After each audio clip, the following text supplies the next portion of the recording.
Esta es la más antigua predicación de la Iglesia, una proclamación de la mesianidad y divinidad, o el Verbo encarnado, partiendo de las señales para desarrollar la fe en Jesucristo y obtener así la vida.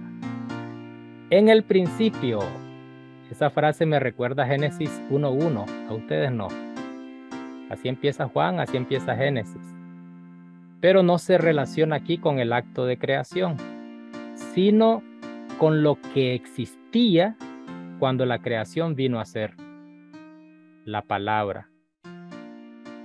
Algunos la traducen como verbo, dando a entender que la palabra es en acción. Bueno, pero el término ahí es la palabra, que estaba con Dios y era Dios. Como lo comentábamos, uno esperaba leer o espera leer en el principio Dios.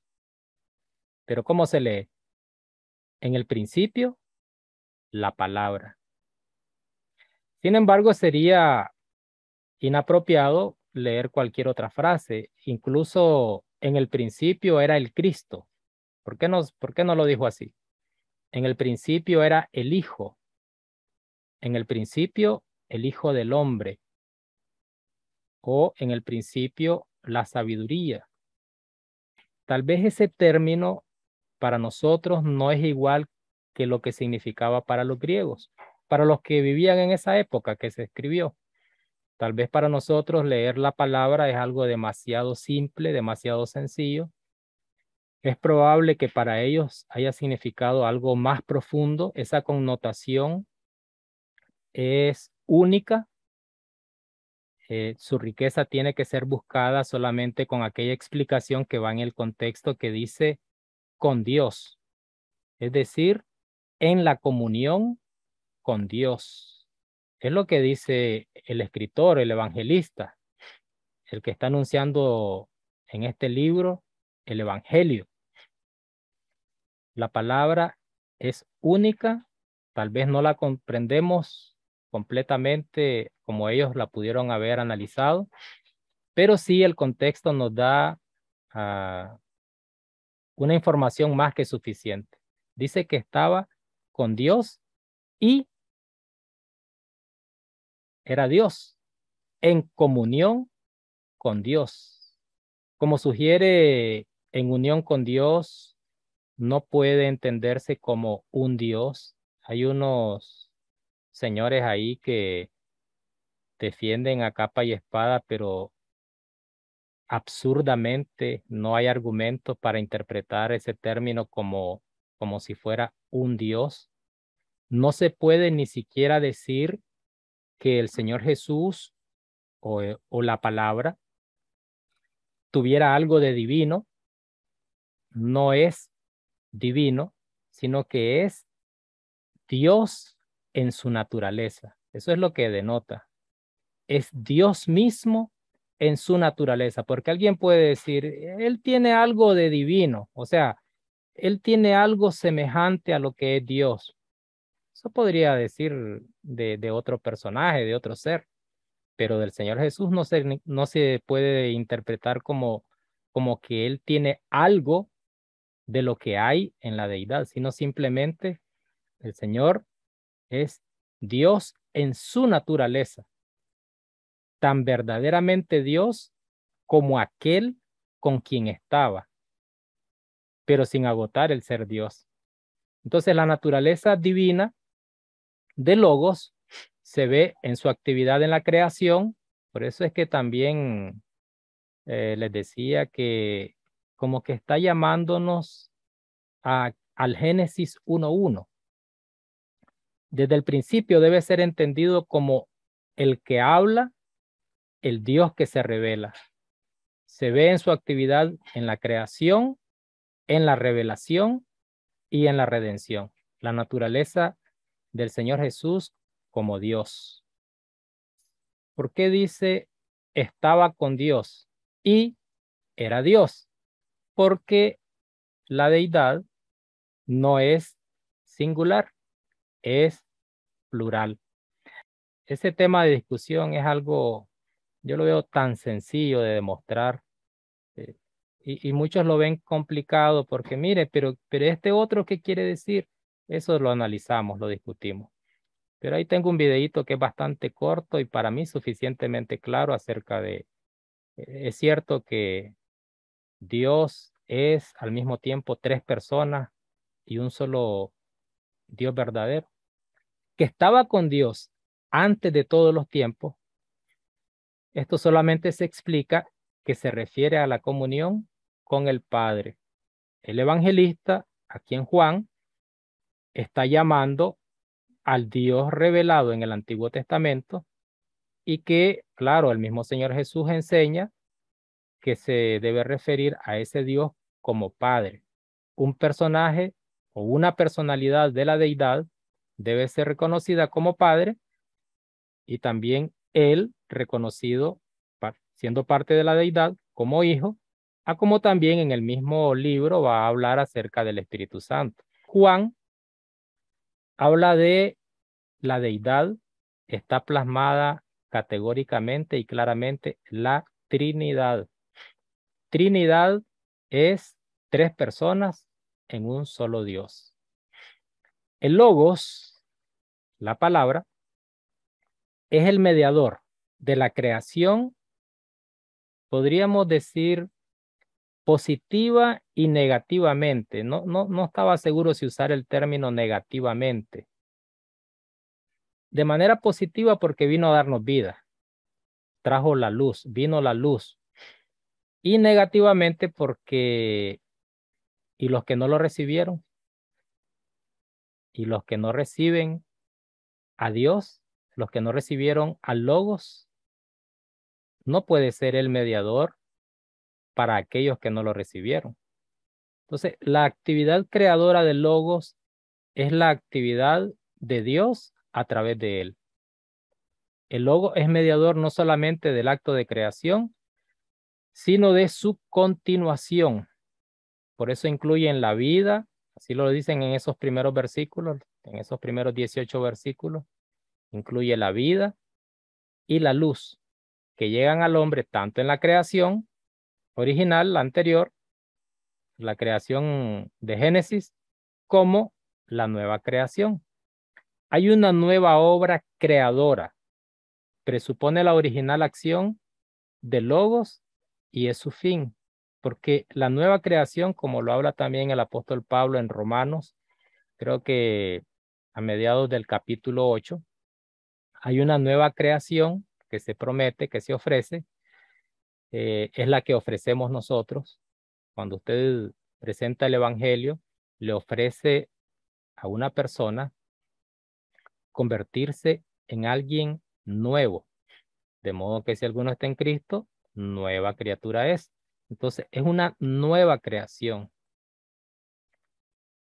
De los versículos 6 al 8, diríamos que es el testimonio de la palabra de Dios por Juan el Bautista.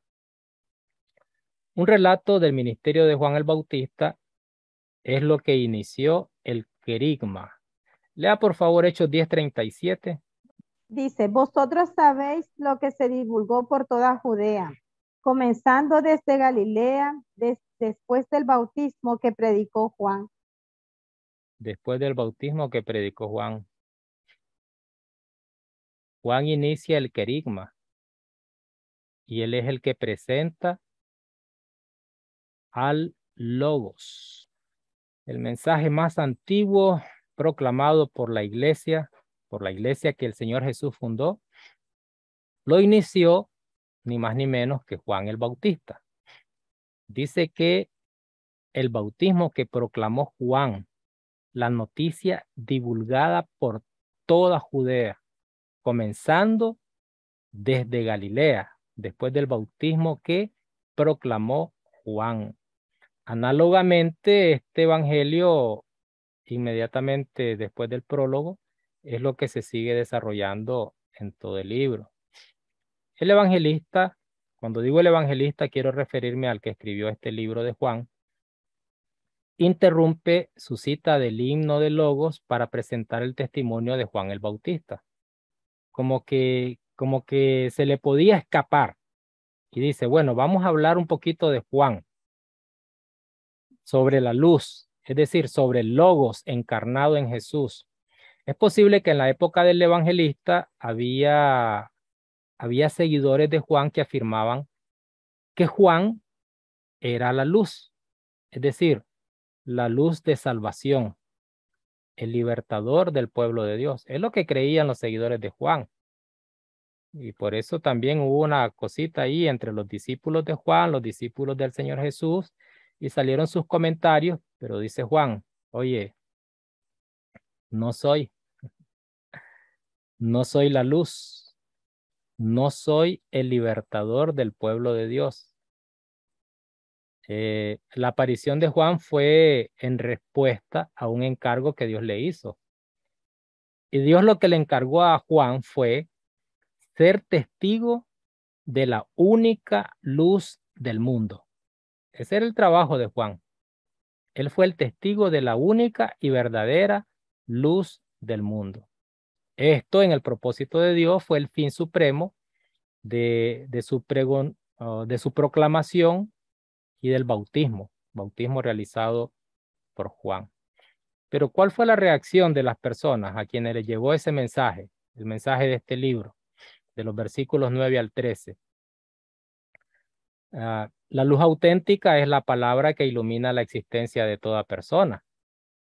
Para salvación, de manera positiva, como les había dicho, o para juicio, que algunos le llamarían la manera negativa.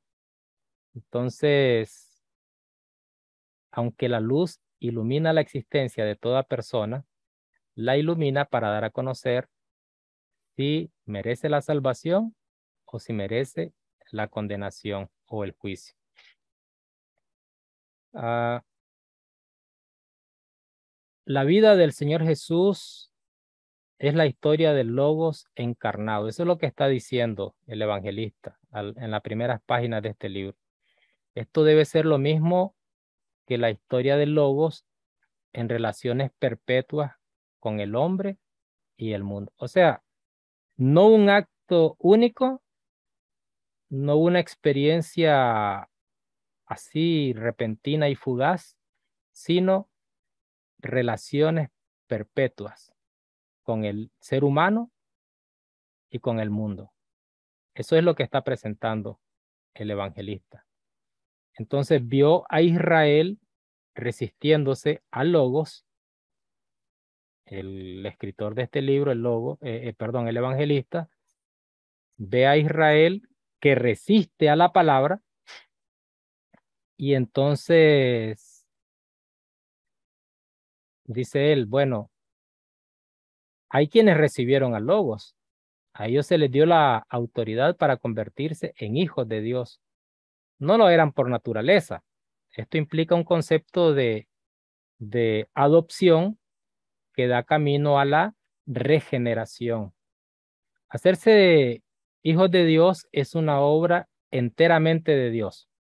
Aquí nada tiene que ver, porque en estos versículos vamos a encontrar frases como gotas de sangre, voluntad de carne, voluntad de varón. Interesante que tiene por separada estas frases. Voluntad de carne es una, voluntad de varón es otra. Cuando dice gotas de sangre, esto alude a la sangre de los padres que engendran y dan a luz. Esto de voluntad de carne, yo creo que denota el deseo sexual, la carne. Y cuando dice voluntad de varón, tal vez tiene en vista la iniciativa del varón para engendrar, para tener hijos. Entonces el Señor Jesús, el logos, la palabra, no tiene nada que ver con esas cosas, como creo que lo discutíamos o comentábamos la semana pasada. Entonces el evangelista empleó, creo que deliberadamente, un, un lenguaje que sugiriera el nacimiento virginal al describir el nuevo nacimiento de los creyentes. O sea, los creyentes como ustedes, como yo, nada tiene que ver la voluntad de nuestros padres de engendrar, eh, o o algún efecto de ellos en nuestro nuevo nacimiento. El milagro de la regeneración es modelado y determinado por el milagro de la encarnación. ¿Es un milagro la encarnación del Señor Jesús? Sí. ¿Es un milagro el nuevo nacimiento de Jacob Daniel? ¿Es un milagro la adopción de hermana María José? Así como fue milagroso Dios encarnándose, el Logos encarnado, así también es el mismo milagro que Lamberto sea ahora reconocido como hijo legítimo, aunque adoptado, pero hijo legítimo de Dios. El verbo se hizo carne, versículos 14 al 18. El verbo se hizo carne. ¿Cómo fue esto? También empezábamos a comentar un poco. Cambió su propiedad. Entró a una nueva condición. Y aunque a muchos no les guste, se convirtió en algo que no era. Se convirtió en algo que nunca había sido. Eso es, el verbo se hizo carne. Usa un lenguaje, la Biblia textual, y lo que escribe es, montó su tienda, haciendo alusión al tabernáculo, que era una tienda. Recuerdan que antes del templo, el lugar donde se adoraba a Dios, donde se esperaba la presencia de Dios, donde se manifestaba Dios, era un tabernáculo, era una tienda. Creo que son sinónimos, tienda, tabernáculo. Y por eso me gustan las versiones que tratan de apegarse al texto original. Dice, tabernaculizó. Yo no sé si la Reina Valera 1960, perdonen que no me saco esa idea de la cabeza, haya dicho en los versículos 14 al 18 que el Logos tabernaculizó y reveló su gloria, ¿verdad que no? Tampoco dice montó su tienda y reveló su gloria. Entonces, el lenguaje trae a memoria aquella gloria de Dios en el Éxodo, junto al Mar Rojo, en el monte Sinaí, en la tienda de reunión, que es el tabernáculo, junto al campamento de Israel. Las asociaciones del Éxodo son intencionales y forman parte de la revelación y redención del Logos Cristo, como realización de la esperanza de un segundo Éxodo. ¿Cómo se le podía hablar a los judíos que ya sabían y tenían mucha información sobre el primer Éxodo? De manera que ellos entendieran, se les tenía que meter de esa manera cómo venía la nueva creación en la llegada del Verbo encarnado, como una esperanza de un segundo éxodo, ya que el primer éxodo en el cual muchos de ellos que estaban en esa época no participaron, pero sí tenían información del por qué, del cómo, de quién, de las señales que hizo Moisés, de la forma milagrosa, esplendorosa, mágica. Entonces, también el evangelista que está escribiendo quiere que el lector, quiere que los oyentes se familiaricen usando estos términos que alucen también a, a esa época. A ver, hermano Dionisio está levantando la mano. Sí, hermano, bueno, me llama la atención, ahora que se habla del verbo encarnándose, digamos que viene para establecer una nueva creación. Esa nueva creación, yo entiendo, hermano, ¿verdad? Que como dice usted, que la que predicamos, que es el reino espiritual. Ujú. Es decir, para hacernos participantes de un reino espiritual, para ir a morar en la eternidad con Dios. Entonces, es decir, da como un giro, ¿verdad? Al asunto. El que es espiritual se hace carne para llevarnos a lo que es espiritual. Eso era, hermano. Y está usando un vocabulario que era fácilmente comprensible por aquellos, porque ¿quién no estaba relacionado con lo descrito en el Antiguo Testamento? Creación antigua, creación nueva. Eh, tabernaculizó o montó su tienda con, agarró forma humana, pero no solamente en apariencia, como decían algunos sectarios de esa época, incluso judíos, no como lo que vieron con el hermano Lenin, ¿recuerdan? Que habían sectas que decían que el Señor vino, pero no en carne, pero sí carne, vino a ser lo que nunca había sido. El verbo es, dice el evangelista, lo que no era, su propiedad, su naturaleza, hombre 100%, increíble, increíble. Y no es falta de respeto. Y Juan está hablándonos de eso. Se hizo carne. No dice tenía todos los superpoderes solamente en apariencia humana. No es esa la idea que da. Se hizo carne. No era apariencia. Ni Moisés, ni los profetas. El sabio Salomón, el hombre más sabio de la tierra en esa época, no habló de resurrección, sino más bien dijo, miren, dice, después que morimos ahí se acabó todo. El muerto nada sabe. ¿Han leído? Eso lo dijo el más grande de los sabios en el Antiguo Testamento. Entonces estaban como desubicados acerca del tema de la resurrección. Y cuando les comienzo a hacer algunas diferencias y lo que enseñó Jesús en Juan acerca de la resurrección y su propia resurrección, y les digo, esta fue pregunta que les hice porque los quise hacer hablar. Y todos creí, y la mayoría creía que el Señor estaba en espíritu allá en el cielo. Y le digo, no, le dijo a sus discípulos, ¿quieren tocar donde atravesaron mi cuerpo con una lanza? ¿Quieren tocar mis manos? ¿A quién le dijeron? Al incrédulo de Tomás, ¿verdad? ¿Y, y qué? Entonces sí tenía cuerpo cuando resucitó. Se volvió a unir el espíritu con el cuerpo. Y curioso, cuando va subiendo y lo ven y lo ven los discípulos de que va para arriba, ¿qué les dijo?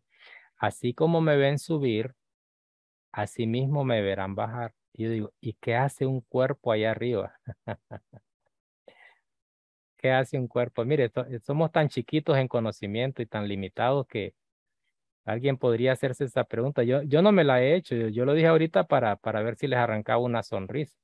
Ustedes se imaginan el único cuerpo allá en el cielo, todo lo demás puro espíritu. Querubines, serafines, el Padre, el Espíritu Santo, todos en espíritu, y solo él con cuerpo. O se llegó a quitar el cuerpo y lo colgó en un ropero, tal vez lo puso en una percha para que cuando vuelva a venir, volverlo a colocar. A mí me parece muy, muy interesante y, y no quiero que alguien me diga que estoy blasfemando, que es una contradicción. Es simplemente lo que veo. Así de importante es la creación para Dios, que con la resurrección del Señor Jesús, Él nos dice que sí le importa la creación. Y lo menciona Romanos también, el libro de los Romanos que escribió Pablo. Con la resurrección nos está diciendo que le importamos. Está diciendo sí a la creación. Que aunque nos hayamos corrompido, Él nos restaura. Que así como el Señor se encarnó, el Logos se hizo carne, no tomó apariencia de carne, sino se convirtió en carne y sangre. Entonces está demostrándonos que somos importantes para Él y demuestra su amor. De eso va a hablar Juan también. Juan, no sé si ustedes han notado que como que estoy hablando diferente a clases anteriores. Es que Juan es el corazón de la Biblia. Y se los dije una vez y lo voy a repetir para los nuevos. Ya le doy la palabra, hermano Dionisio. No crea que estoy ignorando. Y lo voy a decir para los nuevos. Si no existieran las epístolas, este, no cambiaría mi fe. ¿Qué es lo nuevo de las epístolas que no esté en el Evangelio? Me gustaría que alguien me diga qué es lo nuevo. del amor de Jesucristo, solo las epístolas, de que vienen falsos maestros, ¿a cuántos nos enfrentó el Señor Jesús? De que no debemos pelear como peleaban los corintios en 1 Corintios 6, y no habla el Señor que el mandamiento nuevo es amarnos de la manera que Él nos amó. Mencióneme un tema de las epístolas que no esté en el Evangelio. Son útiles, hay palabra de Dios, lógicamente hay palabras de Dios en todos los libros de la Biblia, pero para mí el corazón de la Biblia está ahí en los evangelios. Y me gusta un poquito Juan, porque habla cosas que no hablan los evangelios. Así que por ahí también mi necedad, mi insistencia, cuando estoy comentándole sobre este libro. A ver, hermano Leonicio. Sí, hermano, es con respecto al comentario más atrás Sí. de que Jesús fue totalmente, bueno, hombre normal como cualquiera de nosotros. Es que, hermano, el asunto es que hasta en eso él quiso enseñarnos, porque para que nosotros los seres humanos podamos aprender de que no tenemos que tener superpoderes, sino que debemos de agarrarnos de Dios. O sea, que todos definitivamente dependemos de Dios. No hay superpoderes en los seres humanos, es solo Dios el que está en nosotros. Creo yo que hasta en eso, digamos, el Señor quiso, se hizo totalmente ser humano para que pudiéramos aprender a agarrarnos de Dios, hasta en esa parte, porque yo me imagino que muchas personas quizás quisieron hasta en tiempo atrás, los judíos hablando, quisieron tal vez hasta adorar, ¿verdad? A algunos hombres, como el caso de por qué el cuerpo de Moisés, ¿verdad? Fue, o sea, no lo dejó Dios a la vista y todo esto. Entonces, yo creo que hasta en eso el Señor, tuvo misericordia, ¿verdad? De la humanidad para que aprendiéramos esa parte también. Vimos su gloria, dice en la versión que tienen ustedes. En alguna otra dice, contemplamos su gloria. ¿Cuál fue esa gloria que contemplaron del Señor Jesús? Está haciendo alusión a los testigos oculares, ¿verdad? A los testigos oculares de cuando el Señor andaba aquí en este planeta, cuando se rebajó tanto a lo que más pudo. Creo que nadie podría rebajarse tanto en la magnitud que Él lo hizo. Entonces, refiriéndose a todos los testigos oculares, ¿qué fue lo que vieron? ¿Cuál fue la gloria de Dios que se contempló? Bueno, para esto tenemos que ver las señales que hizo. Hubo testigos de esas señales. También su gloria cuando fue levantado en la cruz, pero más que ser levantado en la cruz, su resurrección. Ahí sí es lo más grandioso de su gloria, ¿verdad? Que un cuerpo volviera a la vida. ¿Cuántos casos de resurrección habían antes del Señor Jesús?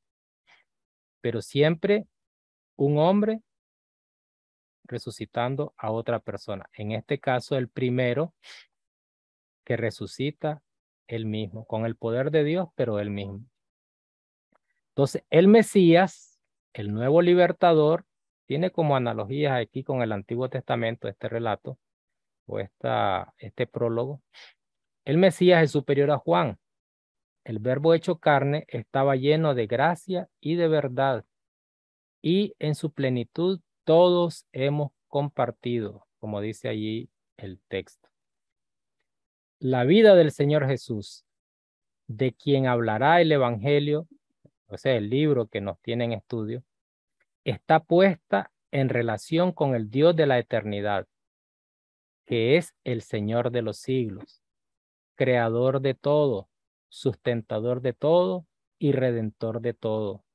se presenta como el mediador divinamente designado en todas las obras de Dios. O sea, mediador de la creación, de la primera. Mediador de la nueva creación, como ya lo había mencionado. Y por ambas, mediador de la revelación. ¿Revelación de qué? No es revelación de... Miren, es mandamiento que vayan a la iglesia los domingos. Algunos creen que esa es la revelación. Revelación no de aquella que se ha asumido, si te portas mal, vas al infierno. Es la revelación del Dios creador. Es la revelación del Dios de los siglos. Él vino a darnos a conocer al Dios creador del universo. A Dios nadie le vio jamás, dice allí el primer capítulo, el prólogo. Moisés, ¿qué fue lo que le vio al Señor? La espalda. Eso lo dice allá en Éxodo. La aparición del encarnado se establece en relación con todas las revelaciones anteriores y actos redentores de Dios como su consumación y perfección.